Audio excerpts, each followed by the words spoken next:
Alexandra Masson ne s'est pas trompée de sens. L'écharpe tricolore de maire se porte la bande bleue près du cou. La bande rouge, c'est pour les parlementaires. Or, depuis ce matin, la députée est devenue officiellement maire de Menton et elle dit vouloir l'être à plein temps. Le 22, je ne suis plus députée, c'est mon suppléant Gabriel Tomatis qui me remplace et je serai maire évidemment et conseillère régionale. Ça veut dire que vous n'aurez plus un œil sur la circonscription ? Mais bien sûr, je vais travailler, c'est ce que j'explique depuis le début, en binôme avec mon député, ce qui n'est pas arrivé depuis 2017 à Menton. C'est la meilleure chose qui puisse arriver pour la ville. Alexandra Masson.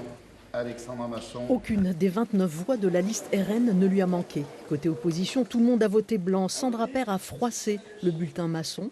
Louis Sarkozy a glissé une enveloppe vide. Tout comme Florent Champion, qui prône désormais un dialogue intelligent avec la nouvelle maire de la ville. Si des projets vont dans l'intérêt général des Mentonnaises et des Mentonnais, nous les soutiendrons. Mais nous serons extrêmement vigilants aussi aux mesures qui ont été portées par Mme Masson et qui nous semblent à ce jour infaisables. Donc nous serons attentifs et pugnaces dans l'opposition. Vive la Riviera française, vive la République et vive la France! Dans son discours devant la mairie, Alexandra Masson tend la main à l'opposition. Louis Sarkozy attend de voir pour le croire. On a commencé d'ailleurs le premier concert en choisissant de ne pas donner la parole à l'opposition. Donc c'est une mauvaise augure pour le futur de notre soi-disant coopération, mais si elle est sincère, on le sera aussi. Bien sûr qu'on pourra travailler ensemble.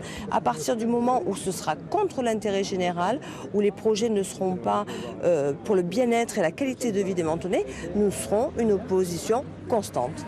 Les deux femmes fortes de la ville connaissent toutes deux l'hymne de Menton. Elles ne le chanteront pas forcément d'une même voix. En déambulation avec des maires italiens venus en voisin, le tout nouveau premier adjoint de Menton s'enthousiasme. Ici, c'est pas la droite qui se cache. C'est avec Flavio Di Muro, maire d'extrême droite de Vintimille, qu'Alexandra Masson repartira bras dessus, bras dessous.